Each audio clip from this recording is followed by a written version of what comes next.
Yang Mulia Presiden Majelis Umum PBB, Yang Mulia Sekretaris Jenderal PBB, Yang Mulia para pemimpin negara-negara anggota PBB, tahun ini genap 75 tahun usia PBB. 75 tahun yang lalu PBB dibentuk agar perang besar, Perang Dunia Kedua tidak terulang kembali. 75 tahun yang lalu PBB dibentuk agar dunia bisa lebih damai, stabil dan sejahtera. Karena perang tidak akan menguntungkan siapapun. Tidak ada artinya sebuah kemenangan dirayakan di tengah kehancuran. Tidak ada artinya menjadi kekuatan ekonomi terbesar di tengah dunia yang tenggelam. Pimpinan sidang yang terhormat, di usia PBB yang ke-75 ini, kita patut bertanya, apakah dunia yang kita impikan tersebut sudah tercapai? Saya kira jawaban kita sama, belum. Konflik masih terjadi di berbagai belahan dunia. Kemiskinan dan bahkan kelaparan masih terus dirasakan. Prinsip-prinsip piagam PBB dan hukum internasional kerap tidak diindahkan, termasuk penghormatan terhadap kedaulatan dan integritas wilayah. Kita semua prihatin melihat situasi ini. Keprihatinan kita menjadi semakin besar di saat pandemi COVID-19 ini. Di saat seharusnya kita semua bersatu padu, bekerja sama melawan pandemi, yang justru kita lihat adalah masih terjadinya perpecahan dan rivalitas yang semakin menajam. Padahal kita seharusnya bersatu padu, selalu menggunakan pendekatan win-win pada hubungan antar negara yang saling menguntungkan. Kita tahu dampak pandemi ini sangat luar biasa, baik dari sisi kesehatan maupun sosial ekonomi. Kita juga paham virus ini tidak mengenal batas negara. No one is safe until everyone is. Jika perpecahan dan rivalitas terus terjadi, maka saya khawatir pijakan bagi stabilitas dan perdamaian yang lestari akan goyah atau bahkan akan sirna. Dunia yang damai, stabil dan sejahtera semakin sulit diwujudkan. Yang mulia, tahun ini Indonesia juga merayakan kemerdekaan yang ke-75 tahun. Dan sudah menjadi tekad kami, Indonesia terus berkontribusi bagi perdamaian dunia sesuai amanah konstitusi. Indonesia akan terus memainkan peran sebagai bridge builder, sebagai bagian dari solusi. Secara konsisten, komitmen ini terus dijalankan Indonesia, termasuk saat Indonesia duduk sebagai anggota Dewan Keamanan PBB. Spirit kerjasama akan selalu dikedepankan Indonesia, spirit yang menguntungkan semua pihak tanpa meninggalkan satu negara pun.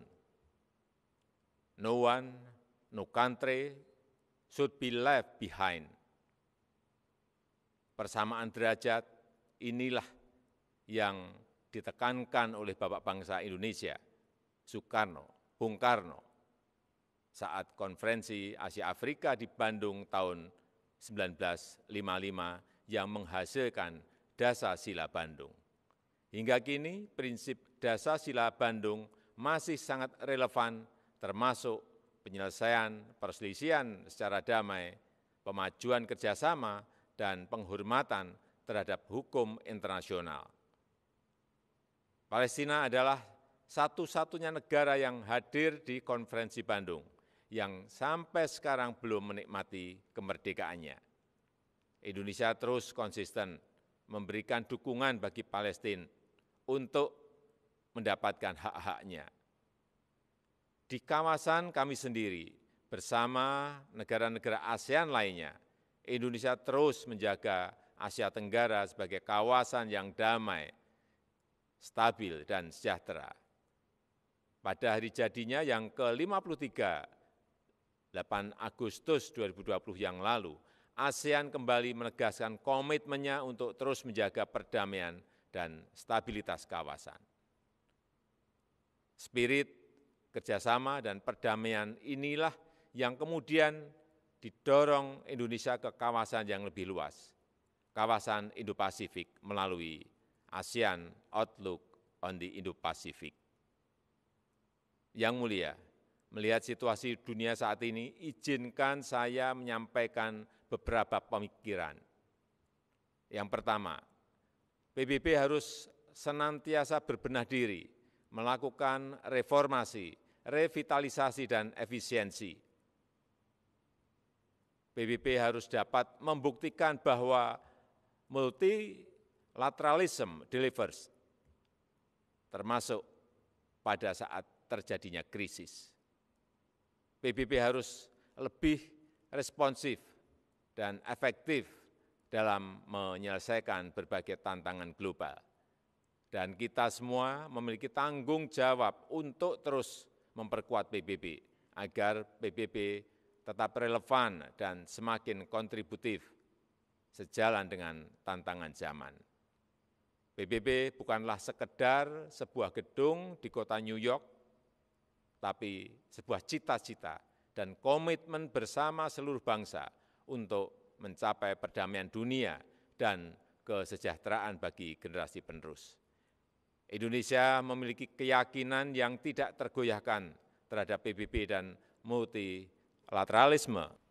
Multilateralisme adalah satu-satunya jalan yang dapat memberikan kesetaraan.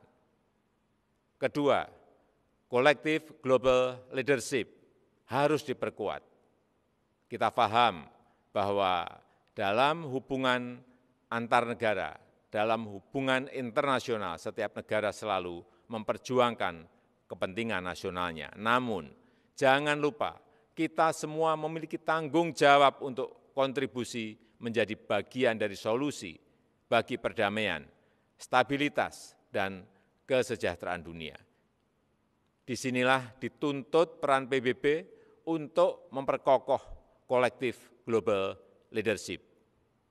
Dunia membutuhkan spirit kolaborasi dan kepemimpinan global yang lebih kuat untuk mewujudkan dunia yang lebih baik. Ketiga, kerjasama dalam penanganan COVID-19 harus kita perkuat, baik dari sisi kesehatan maupun dampak sosial ekonominya. Vaksin akan menjadi game changer dalam perang melawan pandemi.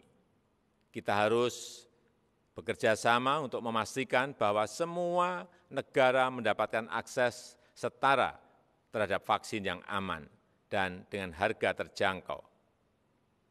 Untuk jangka panjang, tata kelola ketahanan kesehatan dunia harus lebih diperkuat. Ketahanan kesehatan dunia yang berbasis pada ketahanan kesehatan nasional akan menjadi penentu masa depan dunia. Dari sisi ekonomi, reaktivasi kegiatan ekonomi secara bertahap harus mulai dilakukan dengan melakukan koreksi terhadap kelemahan-kelemahan global supply chain yang ada saat ini. Aktivasi ekonomi harus memprioritaskan kesehatan warga dunia. Dunia yang sehat, dunia yang produktif harus menjadi prioritas kita. Semua itu dapat tercapai jika semua bekerja sama, dan bekerja sama.